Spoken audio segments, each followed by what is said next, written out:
Welcome to episode 6 of the 10th Stone Tablet, Ritual of the Rich and Powerful. If you haven't yet, I recommend watching episodes 1 to 5 first to catch this unfolding story. But whether you're returning or just jumping in, I'm glad you're here. Now take a breath and step with me into a world of ancient secrets and hidden powers. Let's begin. Darkness, smoke, silence, then pain.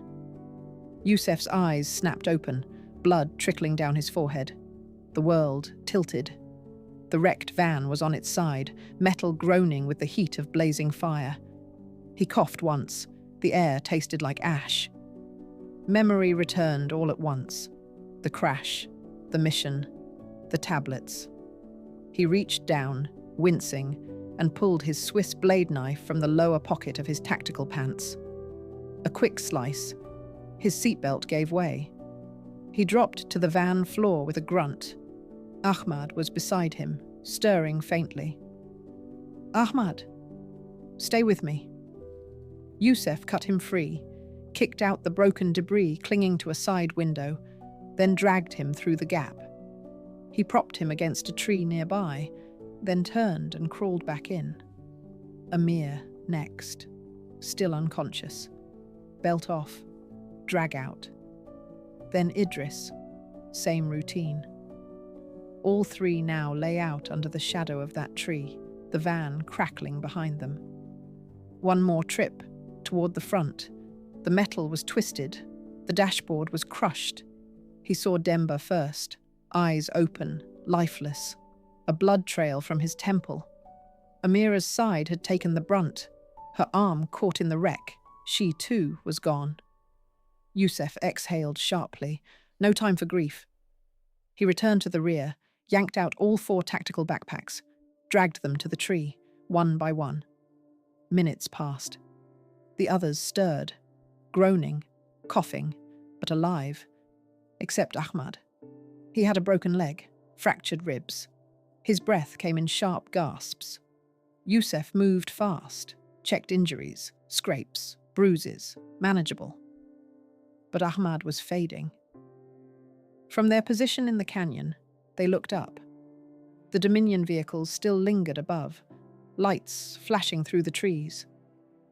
"They'll be down soon?" Yousef said grimly. "We move. Now." They stood. Yousef and Amir hoisted Ahmad between them, each man taking one backpack. Idris, stronger, carried 2. They hobbled downstream, following the curve of the cold mountain river. An hour passed. They rested next to the rock. The forest rustled. Then, a mechanical whir. Above, a Dominion helicopter appeared, circling the crash site. Moments later, flames erupted from the van. The fire had spread. The chopper lowered ropes. "Fast ladder deployment," Amir muttered. "They're serious."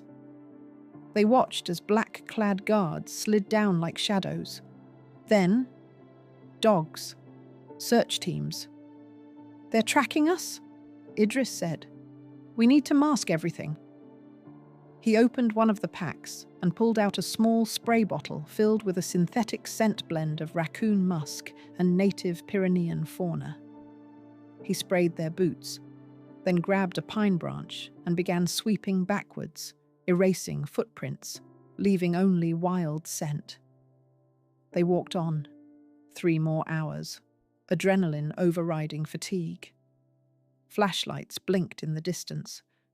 The helicopter returned, sweeping low. Every time the blades echoed too close, they dove beneath tree cover, holding their breath.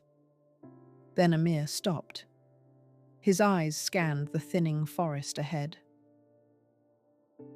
"Open ground ahead, no cover. They'll have thermal googles. If they fly over, we dive into the river," he said. Yousef nodded. "If we hear blades, we freeze underwater." Ahmad stumbled, his skin grey. "Brothers," he whispered, "leave me." They turned, stunned. "You know I won't make it. I'm slowing you down, putting everything at risk." The mission matters more than me. Tears welled in Idris's eyes, but no argument came. Yousef crouched, pressed his forehead to Ahmad's. We'll finish this, for all of us. They left him with food, water, supplies, and heartbreak. Ahmad had an allergy his whole life, one peanut, and his throat would close. No antidote, no second chance.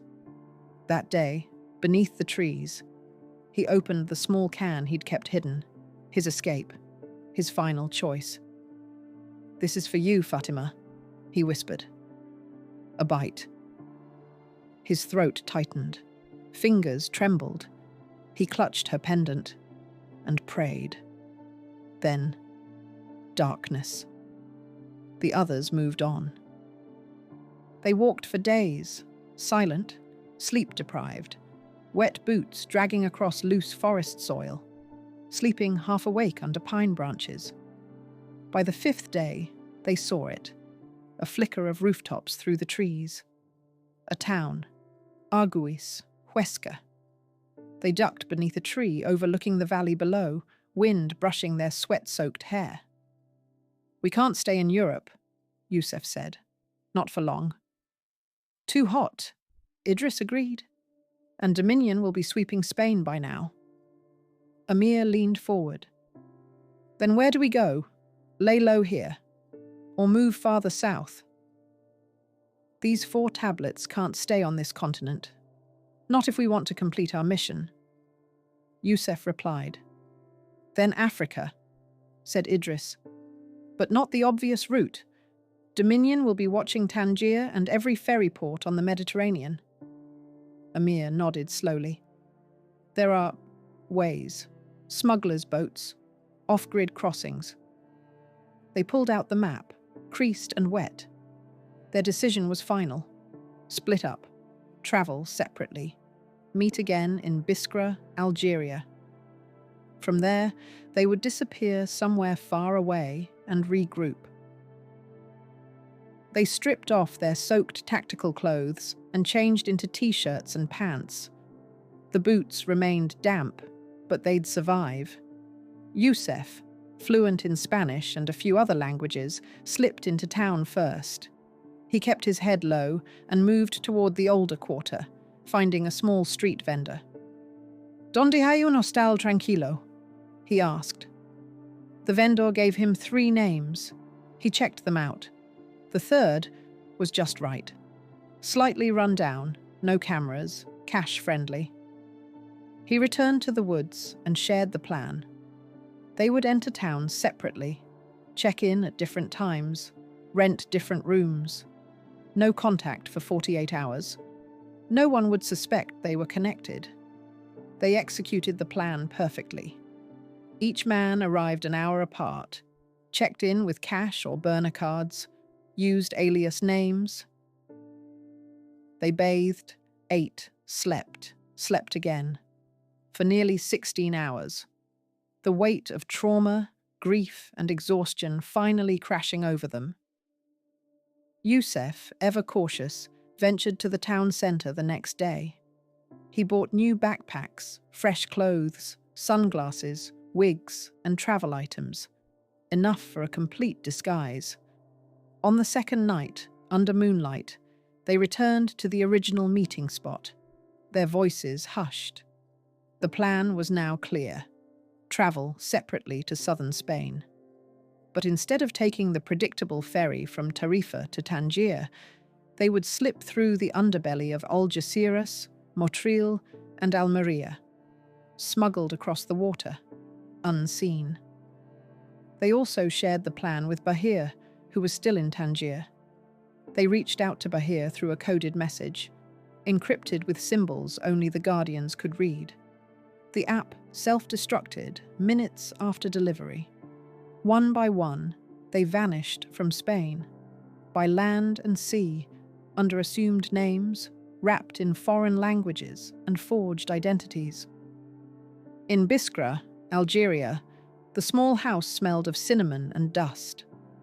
Bahir opened the door before they could knock. His eyes glistened as he embraced each of them. He had received nothing since Fatima's dream walk message.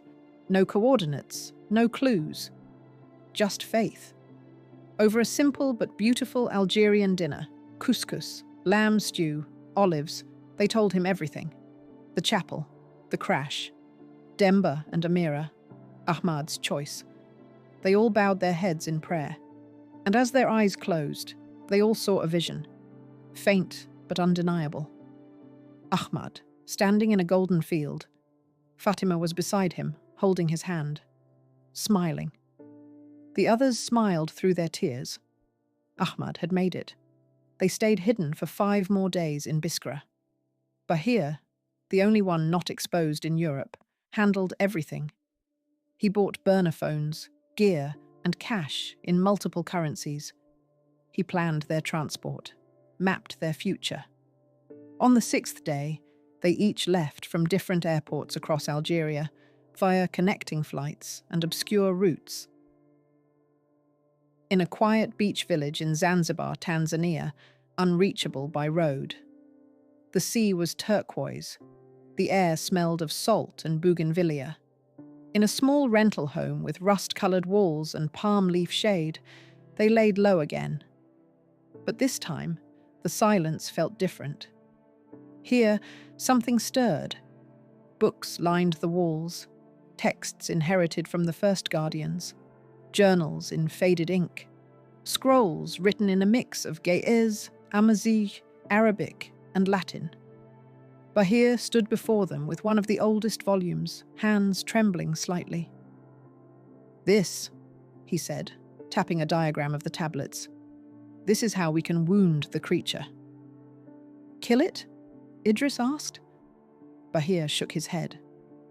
"Not yet. But if we follow this ritual, 3 steps, each in a place of ancient character, we can sever its grip, weaken its hold on minds across the Dominion network." Yousef leaned in. "Where are the 3 places?" Bahir looked at each of them, his voice steady but solemn. "1 lie buried in the Sahel, but 2 are very close. 1 in the Rift Valley, near the Olduvai Gorge, Tanzania, and the other is near the Danakil Depression, Ethiopia." Thank you for journeying with us through episode 6 of the 10th Stone Tablet. I'm truly grateful you're here. Now tell me, what would you have done in Ahmad's place? And what do you think lies ahead for the Guardians? Share your thoughts and theories in the comments. I read everyone. And if this story moved you, even a little, please like, subscribe, and share it with others who carry a spark for resistance, mystery, and sacrifice. Let's meet again in the next episode. Until then, stay alert, stay grounded, and never stop searching.